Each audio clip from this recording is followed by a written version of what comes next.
បាទទស្សនាអ្នកនរគ្នាសូមស្វាគមន៍មកកាន់ Channel Houdini ទាំងអស់គ្នាអញ្ចឹងថ្ងៃនេះផងដែរយើងមានវីដេអូតពីវីដេអូលើកមុនហើយអញ្ចឹងសម្រាប់វីដេអូថ្ងៃនេះគឺយើងនិយាយអំពីអក្សរកាតាកាណាជួអក្សរម៉ណាហើយអញ្ចឹងវាមានអក្សរម៉ាក់មីមើម៉ែម៉កហើយអញ្ចឹងសំទោសសម្រាប់អក្សរទី1នេះគឺអក្សរម៉ាក់ហើយអក្សរម៉ាក់ហើយអក្សរម៉ាក់មាន2គំនូសហើយអញ្ចឹងឥឡូវយើងមើលរបៀបសរសេរនៅក្នុងស្នាមណៃនេះទី1 ichi ni ichi ni ichi ni ichi ni ហើយណាអញ្ចឹងគំនូសទី1យើងគូសពីឆ្វេងមកស្ដាំហើយចុះក្រោមផ្នែកមកខាងឆ្វេងណាហើយដល់ចុះក្រោមគឺយើងបែបឈប់សំទោសបែបចោលហារ៉ាណាហើយបន្តមកគំនូសទី2យើងគូសឲ្យចំស្មើជាមួយនឹងគំនូសទី1ហ្នឹងហើយណាយើងអាចនិយាយថាគូសបិទណាហើយបិទមុខគំនូសទី1ហ្នឹងអញ្ចឹងគំនូសទី2គឺបញ្ចប់ដោយឈប់ធម្មរហើយធម្មរណាហើយអញ្ចឹងអក្សរម៉ាក់ពាក្យដែលផ្ដើមដោយអក្សរម៉ាក់គឺម៉ាក់សឹកណាម៉ាស្កម៉ាស្កណាម៉ាស្កបកប្រែថាម៉ាស់ហើយម៉ាស់យើងពាក់រាល់ថ្ងៃហ្នឹងណាយើងអានថាម៉ាស្កហើយតមកទៀតយើងចូលទៅកាន់អក្សរមីហើយអក្សរមីមាន3គំនូសហើយ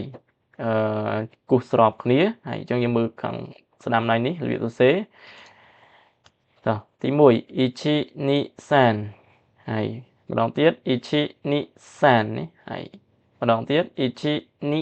san នេះហើយអញ្ចឹងយើងគូសពីលើចុះក្រោមសំទោសពីឆ្វេងមកស្ដាំបែបរៀងបញ្ឆិតចុះក្រោមបន្តិចណាហើយអញ្ចឹងទាំង3គំនូសគឺស្របគ្នាហើយអូខេអញ្ចឹងពាក្យដែលផ្ដើមដោយអក្សរមីឬគឺហើយមកពីពាក្យអង់គ្លេស meal ណាហើយបកប្រែថាទឹកដោះគោហើយមីឬគឺហើយណាតមកទៀតយើងចូលមកកាន់សំទោសយើងចូលមកកាន់អក្សរមឹហើយអក្សរមឹហើយអក្សរមឹហើយមាន2គំនូសអញ្ចឹងយើងមើលវាសរសេរនៅខាងស្ដាំដៃនេះទី1 ichi ni ហើយ ichi ni ណាហើយ ichi ni ហើយអញ្ចឹងយើងគូសពីលើមកផ្សិតមកផ្នែកខាងឆ្វេងចុះក្រោមតមកគូសទៅផ្នែកខាងស្ដាំរៀងឡើងលើបន្តិចណាហើយយើងអត់គូសស្មើពេកទេយើងគូសរៀងឡើងលើណាហើយតមកគំនូសទី2គឺយើងគូសបែបឈប់ហើយដោយផ្ដិតសំទោសដោយបិទមុខគំនូសទី1ហ្នឹងណាហើយអញ្ចឹងពាក្យដែលផ្ដើមដោយអក្សរមឹនេះហើយយើងអានថាមើដដហើយមើដដហើយមើដដមកពីពាក្យអង់គ្លេស mood ហើយបកប្រែថាអារម្មណ៍ណាហើយអារម្មណ៍ហើយអញ្ចឹងបន្តមកទៀតយើងចូលមកកាន់អក្សរម៉ែហើយម៉ែហើយអញ្ចឹងអក្សរម៉ែមាន2គំនូសហើយអញ្ចឹងបើយើងមើលមួយផ្លែតគឺបើយើងថែមគំនូសកន្លែងនេះមួយទៀតនេះនឹងចេញអក្សរនឹហើយអញ្ចឹងអ្នកនរគ្នាភ្លេចអក្សរនឹនៅហើយអញ្ចឹងអក្សរម៉ែគឺវាដូចជាមួយនឹងអក្សរនឹដែរណាបើសិនបើវាអត់មានសំទោសបើសិនបើវាមានផ្នែកខាងលើនេះនឹងខ្លាយទៅជាអក្សរនឹហើយអញ្ចឹងយើងមើលរបៀបសរសេរនៅខាងស្ដាំដៃនេះទី1 ichi ni ណាហើយម្ដងទៀត ichi ni ហើយម្ដងទៀត ichi ni ហើយអញ្ចឹងមាន2គំនូសទី1យើងគូសពីលើចុះក្រោមឆិតមកផ្នែកខាងឆ្វេងបញ្ចប់ដោយហារ៉ាវណាគំនូសទី2គួរចំពាក់កដាលហើយគឺឈប់ហើយណាអញ្ចឹងពាក្យដែលផ្ដើមដោយអក្សរម៉ែនេះគឺមេតរុហើយមេតរុបកប្រែថាម៉ែតមកពីពាក្យអង់គ្លេស met ហើយ mirror ណាហើយ